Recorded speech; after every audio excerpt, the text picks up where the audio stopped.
नमस्कार छात्रों, मैं गिरिराज करार अभ्यास एग्री एकेडमी के यूट्यूब चैनल में आप सभी का स्वागत है। और अभी पिछली 3-4 दिन पहले नेशनल सीड कॉरपोरेशन का नोटिफिकेशन आ गया है कि नेशनल सीड कॉरपोरेशन में एमएससी पोस्ट ग्रेजुएट और बीएससी ग्रेजुएशन के बाद बहुत सारी पोस्टें हैं, अलग अलग मैनेजमेंट ट्रेनी, सीनियर ट्रेनी और ट्रेनी। तो मैं गिरिराज करार selected NSC national seed corporation senior trainee last year 2019 में मैं सिलेक्ट हुआ था। मेरी पोस्टिंग थी करनाल।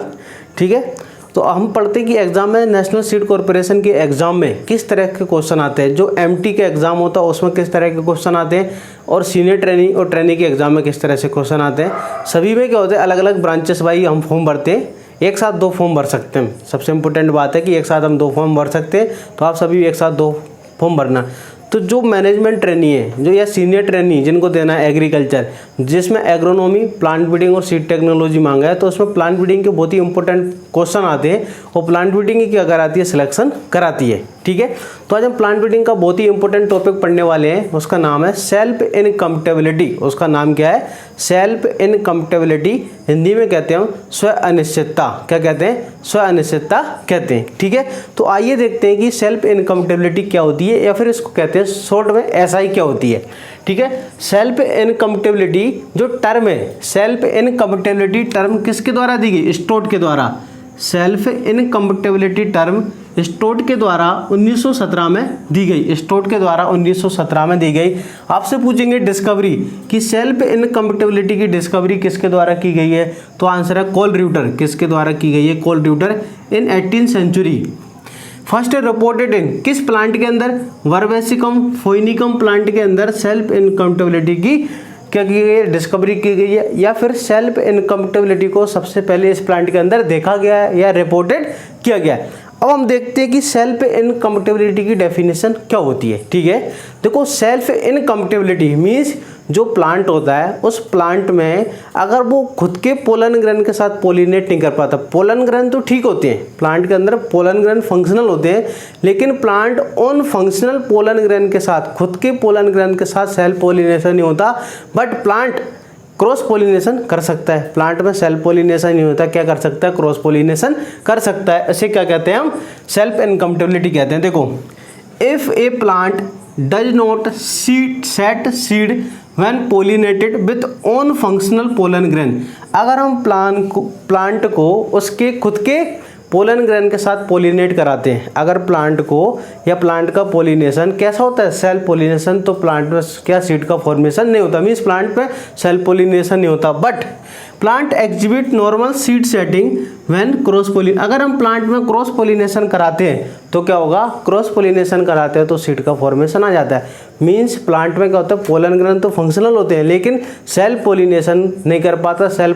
वही पोलन ग्रेन अगर कहीं उड़ के दूसरे प्लांट के साथ जाते हैं तो फंक्शन क्या हो सकता है। सपोज ये डायग्राम देखते हैं हम कि ये प्लांट है और ये इसका फ्लावर है। ठीक है, हम देखते हैं ये क्या फीमेल पार्ट है और ये क्या है, मेल पार्ट है, एंथर। ठीक है, ये कोई दूसरा प्लांट है, इसका ये फीमेल पार्ट है। क्लियर है, तो यहाँ से जो पोलन ग्रेन है, ठीक है, ये जो पोलन ग्रेन है ये इस प्लांट की खुद की सेल्फ की स्टिग्मा पर पोलिनेशन नहीं हो पाएगा।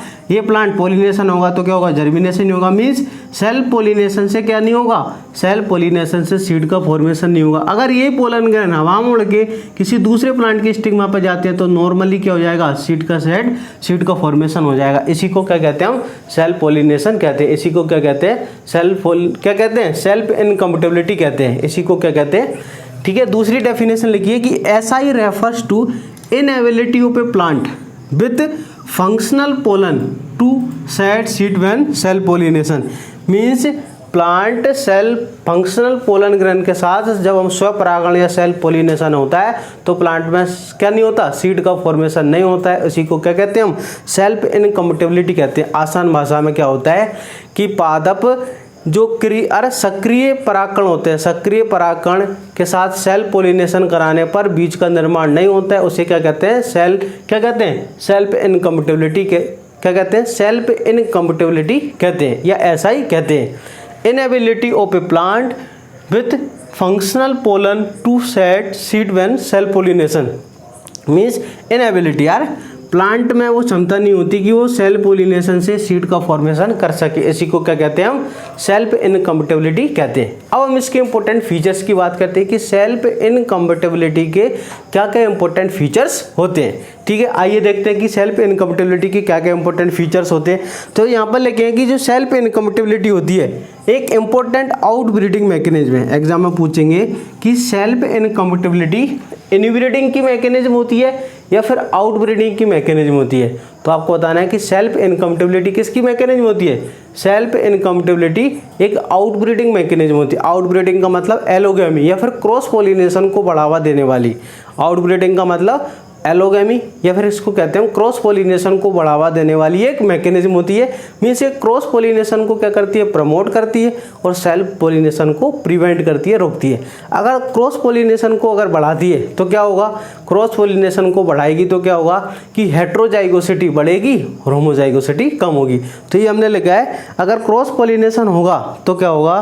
देखो, एक इंपॉर्टेंट आउटब्रीडिंग मैकेनिज्म क्या करती है? एक important outbreeding mechanism means allogamy means cross pollination को बढ़ाती है। इट इंक्रीज हेट्रोजाइगोसिटी, क्या बढ़ाती है? हेट्रोजाइगोसिटी को बढ़ाती है। किसको बढ़ाती है? हेट्रोजाइगोसिटी को बढ़ाती है और होमोजाइगोसिटी को कम। It promote cross pollination, cross pollination को बढ़ाती है और सेल्फ पोलिनेशन को प्रिवेंट करती है। तो ये क्या है? क्रॉस पोलिनेशन को बढ़ाने वाली विधि है। क्लियर है यहाँ तक सर? यहाँ तक आपको समझ में आ गया होगा कि सेल्फ इनकम्पेटिबिलिटी क्या होती है। ठीक है, अब हम बात करते हैं कि सेल्फ इनकम्पेटिबिलिटी का कारण क्या है, कि सेल्फ एक प्लांट के अंदर सेल्फ इनकम्पेटिबिलिटी क्यों होती है। तो हम आगे देखते हैं कि प्लांट के अंदर सेल्फ इनकम्पेटिबिलिटी क्यों होती है। ठीक है, प्लांट के अंदर सेल्फ इनकम्पेटिबिलिटी क्यों होती है, देखते हैं हम। तो हम पूरा नाम नहीं लिखेंगे, अब क्या लिखेंगे? शॉर्ट में SI। जो SI होती है, SI इज ड्यू टू, उसके बहुत सारे कारण होते हैं। या तो कोई फिजियोलॉजिकल कारण हो सकता है, फिजियोलॉजिकल, या कोई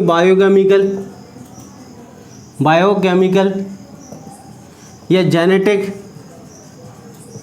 या फिर मॉर्फोलॉजिकल। इन सभी फीचर्स के कारण क्या होती है? मॉर्फोलॉजिकल। इन सभी फीचर्स के कारण क्या होता है? Self incompatibility. इन सभी जो कारण है कि सेल्फ इनकम्पेटिबिलिटी या SI is caused due to the physiological reason हो सकता है, या बायोकेमिकल रीजन हो सकता है, या जेनेटिक रीजन हो सकता है, या फिर मॉर्फोलॉजिकल रीजन हो सकता है। ठीक है, अब हम बात करते हैं टाइप्स ऑफ सेल्फ इनकम्पेटिबिलिटी। ठीक है, सेल्फ इनकम्पेटिबिलिटी के अलग अलग टाइप्स होती है। ठीक है, हम बात करते हैं कौन कौन से टाइप्स होते हैं। SI के टाइप्स, SI के टाइप्स, सेल्फ इनकम्पेटिबिलिटी के टाइप्स कौन कौन से होते हैं। पहला जो टाइप्स है वो है फ्लोरल मॉर्फोलॉजी के आधार पर। किसके आधार पर? फ्लोरल मॉर्फोलॉजी के आधार पर। फ्लोरल मॉर्फोलॉजी के आधार पर। ठीक है, किसके आधार पर? On the basis of floral morphology के आधार पर, on the basis of floral morphology. तो फ्लोरल मॉर्फोलॉजी के आधार पर जो SI सिस्टम होता है वो दो प्रकार का होता है। एक होता है हेट्रोमॉर्फिक सिस्टम। क्या होता है? Heteromorphic system, heteromorphic SI। और दूसरा होता है होमोमॉर्फिक। दूसरा क्या होता है? होमोमॉर्फिक। फ्लोरल मॉर्फोलॉजी के आधार पर दो प्रकार का होता है, हेट्रोमॉर्फिक और होमोमॉर्फिक। Homomorphic SI। जो हेट्रोमॉर्फिक SI होता है, ठीक है, इज ड्यू टू, इसका कारण क्या होता है? Difference in floral morphology. Difference in floral morphology. Floral morphology में डिफरेंस के कारण, फ्लोरल मॉर्फोलॉजी में क्या होता है? डिफरेंस के कारण क्या होता है? हेट्रोस्टाइली सिस्टम होता है। मीन्स स्टाइल और स्टेमन्स होते हैं। स्टाइल्स या स्टेमन या एंथर की लंबाई में क्या होता है? अंतर होता है, जिसके कारण सेल्फ पोलिनेशन नहीं हो पाता। तो हेट्रोस्टाइली जो सिस्टम होता है वो दो प्रकार का होता है। पहला होता है डाइस्टाइली। डाइस्टाइली क्या होता है? इसमें स्टेमन्स या स्टेमन्स और जो हमारा क्या कहते हैं एंथर, उनकी लंबाई किस किस की? तो स्टिग्मा और एंथर की जो लेंथ होती है वो क्या होती है? 2 टाइप्स की। डाइस्टाइली क्या होती है? स्टिग्मा और एंथर की जो लेंथ होती है कितने टाइप्स की होती है? 2 टाइप्स की लेंथ होती है। ठीक है, इसको कहते हैं डाइस्टाइली। दूसरा होता है ट्राइस्टाइली। दूसरा क्या होता है? ट्राइस्टाइली। दूसरा होता है ट्राइस्टाइली। यहाँ पर जो लेंथ होती है वो कितने टाइप्स की होती है? 3 टाइप्स की। लेंथ कितनी होती है? 3 टाइप्स की। मीन्स कैसी? शॉर्ट, मीडियम और लॉन्ग। शॉर्ट, मीडियम और लॉन्ग। क्लियर? तो जो स्टिग्मा और या एंथर होते हैं उसकी लंबाई 3 टाइप्स की होती है, शॉर्ट, मीडियम, लॉन्ग। और डाइस्टाइली में कितने टाइप्स की होती है? डाइस्टाइली में 2 टाइप्स की होती है। या तो क्या होगी? जो स्टिग्मा होती है क्या होती है? शॉर्ट होती है। स्टिग्मा क्या होती है? शॉर्ट होती है या फिर लॉन्ग होती है। एंथर क्या होते हैं? लो एंड हाई। 2 टाइप्स का डिफरेंस होता है, तो इसे क्या कहते हैं? हम डाइस्टाइली कहते हैं और ट्राइस्टाइली। ठीक है। होमोमॉर्फिक सिस्टम जो होता है, होमोमॉर्फिक सिस्टम जो होता है is due to the physiological reason. किसके कारण होता है? Physiological reason. फिजियोलॉजिकल रीजन के कारण, ठीक है, ना कि मॉर्फोलॉजी के आधार पर। होमोमॉर्फिक सिस्टम में फ्लोरल मॉर्फोलॉजी में कुछ भी डिफरेंस नहीं होता। होमोमॉर्फिक सिस्टम में फ्लोरल मॉर्फोलॉजी में कुछ भी डिफरेंस नहीं होता। हेट्रोमॉर्फिक सिस्टम क्या होता है कि हेट्रोमॉर्फिक सिस्टम में फ्लोरल मॉर्फोलॉजी में डिफरेंस होता है, उसी के आधार पर क्या होता है? सेल्फ पोलिनेशन होता है। मीन्स सेल्फ पोलिनेशन नहीं होता है। ठीक है, एक्चुअली सेल्फ पोलिनेशन नहीं होना है, क्या होना है? Cross pollination.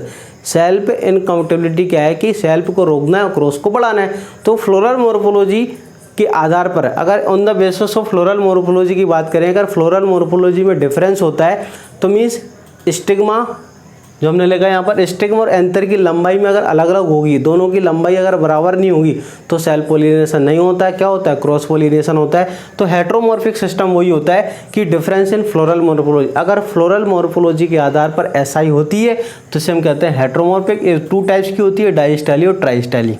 ठीक है। अगला है होमोमॉर्फिक सिस्टम या SI। ठीक है, ये किसके कारण होती है? इसमें फ्लोरल मॉर्फोलॉजी में कुछ भी डिफरेंस नहीं होता। फ्लोरल मॉर्फोलॉजी सेम होती है, बट कुछ फिजियोलॉजिकल कॉजेज होते हैं उनके कारण होती है। होमोमॉर्फिक सिस्टम जो 2 टाइप्स का होता है, गैमेटोफिटिक एंड स्पोरोफिटिक। कितने प्रकार का होता है? Gametophytic and sporophytic. Sporophytic, gametophytic and sporophytic. पहला है गैमेटोफिटिक और दूसरा होता है स्पोरोफिटिक। दूसरा क्या होता है? स्पोरोफिटिक। Gametophytic and sporophytic. तो हम आगे बात करते हैं कि जो गैमेटोफिटिक होता है तो SI controlled by, SI is controlled by genetic constitution of gamete. Gamete के जो होता है जीनोटाइप, अगर उसके गैमेट के जीनोटाइप से अगर SI कंट्रोल होती है तो इसे क्या बोलते हैं? गैमेटोफिटिक SI कहते हैं। अगर गैमेट के जीनोटाइप के जीनोटाइप से अगर SI कंट्रोल होती है तो इसे बोलते हैं गैमेटोफिटिक SI। स्पोरोफिटिक क्या होती है? When SI is controlled by genotype of pollen producing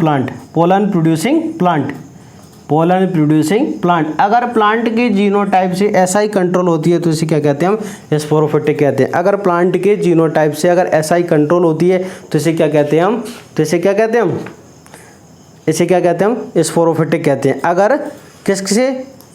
genotype of pollen producing plant. अगर जिस प्लांट से पोलन का प्रोडक्शन होता है उसके अगर उससे SI का कंट्रोल होता है तो उसे स्पोरोफिटिक कहते हैं। अगर गैमेट के जीनोटाइप से अगर SI कंट्रोल होती है तो उसे क्या कहते हैं? गैमेटोफिटिक कहते हैं। ये दोनों से इंपॉर्टेंट क्वेश्चन आते हैं, हम आगे पढ़ेंगे इन दोनों को, गैमेटोफिटिक और स्पोरोफिटिक क्या होती है। तो हम पढ़ रहे थे फ्लोरल मॉर्फोलॉजी के आधार पर। SI के टाइप्स पहला पढ़ा हमने फ्लोरल मॉर्फोलॉजी के आधार पर, ठीक है, और आगे हम डिस्क्रिप्टिव पढ़ेंगे दोनों को। इसके बाद दूसरा जो टाइप होता है, पहला हो गया फ्लोरल मॉर्फोलॉजी के आधार पर। दूसरा जो टाइप होता है दूसरा site of expression.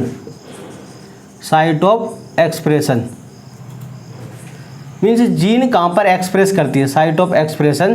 Gene SI की जीन कहाँ पर एक्सप्रेस करती है? Site of expression. ठीक है, साइट ऑफ एक्सप्रेशन क्या होता है कि जो SI की जीन है क्या स्टिग्मा पर एक्सप्रेस करती है या स्टाइल में करती है या ओवरी पर करती है? तो पहला है स्टिग्मेटिक एसआई। अगर एसआई जीन, जो एसआई की जीन है, अगर स्टिग्मा पर क्या करती है, एक्सप्रेस होती है। अगर एसआई की जीन कहाँ पर एक्सप्रेस होती है, स्टिग्मा पर, मीन्स स्टिग्मा पर जाके ऐसा कुछ हो जाता है जिससे सेल पोलिनेशन नहीं होता, तो उसको बोलेंगे स्टिग्मेटिक एसआई। दूसरा है स्टाइलर एसआई। स्टाइलर एसआई का मतलब कि जब एसआई की जीन कहाँ पर एक्सप्रेस करती है, स्टाइल पर। कौन से वाले रीजन पर, स्टाइल पर। और तीसरा है ओवेरियन। तीसरा क्या है, ओवेरियन एसआई। क्या होती है, एसआई की जीन्स कहाँ पर, ओवरी पर क्या होती है, एक्सप्रेस करती है, तो उसे क्या बोलते हैं, ओवेरियन एसआई कहते हैं। क्लियर हो गया आपको तीनों। जैसे हम डायग्राम में देखते हैं कि ये स्टिग्मा है, ये स्टाइल है और ये ओवरी है। ठीक है, तो अगर पोलन ग्रेन यहाँ पर आता है और यहाँ पर किसी कारण से सेल पोलिनेशन आगे नहीं हो पाता है, तो इसको क्या बोलेंगे, स्टिग्मा। अगर पोलन ट्यूब बन जाती है और आगे नहीं बढ़ पाती, यहाँ पर कुछ हो जाता है, मीन्स कुछ जीन के कारण आगे ग्रोथ नहीं हो पाती है, तो इसको बोलेंगे स्टाइलर।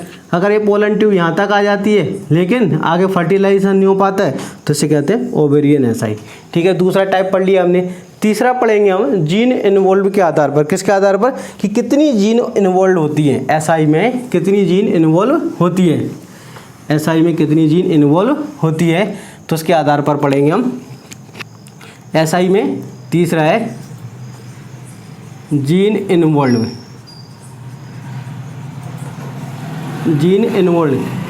तो mono allelic, mono allelic, di allelic, di allelic, और तीसरा है पॉली एलेलिक, पॉली एलेलिक।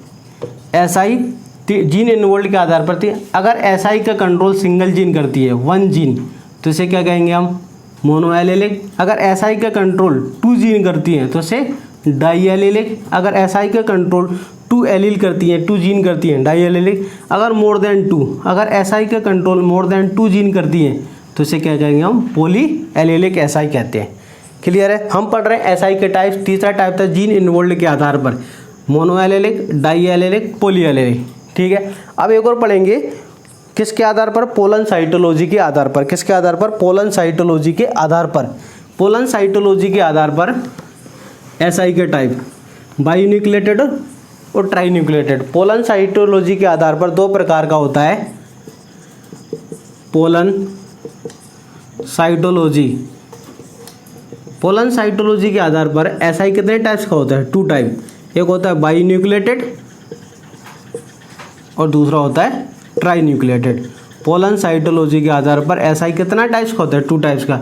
बायोन्यूक्लिएटेड का मतलब जब पोलन ग्रेन कैसा हो, बायोन्यूक्लियस वाला। अगर पोलन ग्रेन में कितने न्यूक्लियस होते हैं, टू। अगर पोलन ग्रेन में थ्री न्यूक्लियस होते हैं, तो इसे क्या बोलेंगे हम, ट्राइन्यूक्लिएटेड कहते हैं। क्या कहते हैं, ट्राइन्यूक्लिएटेड कहते हैं।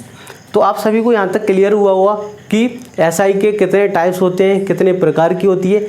आगे होमोमॉर्फिक हेटेरोमॉर्फिक सिस्टम क्या होता है, गैमेटोफिटिक स्पोरोफिटिक कैसा होता है, S1 S2 के क्रॉस कराएंगे, S1 S2 S3 S4 के बीच अगर क्रॉस कराते हैं तो प्लांट बनेंगे कि नहीं बनेंगे, S1 S2 S2 S3 के बीच। तो ये अलग अलग क्रॉसेस होते हैं। आप पूरा डिस्क्रिप्टिव पढ़ने के लिए अभ्यास एग्री एकेडमी की यूट्यूब चैनल अभ्यास एग्री एकेडमी की गूगल प्ले स्टोर से एप्लीकेशन को डाउनलोड करें और नेशनल सीड कॉरपोरेशन की वहाँ पर बैच चालू है, आप उस बैच को ज्वाइन करें। आप सभी को ये पूरा समझ में आया होगा।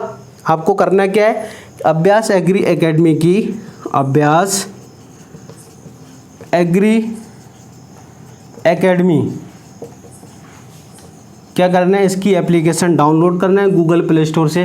वहाँ पर हमारी नेशनल सीड कॉरपोरेशन के लिए नई बैच चालू हुई है 10 जुलाई से, आप उसको ज्वाइन करें। वहाँ पर हम पूरा डिस्क्रिप्टिव पढ़ेंगे कि किस प्रकार से क्वेश्चन आते हैं। वहाँ पर डेली क्वेश्चन प्रैक्टिस होती है, डेली टेस्ट होता है, संडे को फुल लेंथ टेस्ट होता है, PDF मटेरियल मिलता है। वहाँ पर बहुत ही कंटिन्यूस और बहुत ही अच्छी पढ़ाई होती है। वहाँ पर आपको 2 महीने में आपको पूरा सिलेबस कंप्लीट हो जाएगा। 2 महीने में आपको हर दिन क्या होगा, एक टेस्ट होगा, संडे को फुल लेंथ टेस्ट होगा। जैसा NSC का सिलेबस पैटर्न होता है उसी के आधार पर मैं आपको पढ़ाऊँगा। तो आप अभ्यास एग्री एप्लीकेशन को डाउनलोड करें और लाइव क्लासेस बैच को ज्वाइन करें। थैंक यू, धन्यवाद, जय हिंद।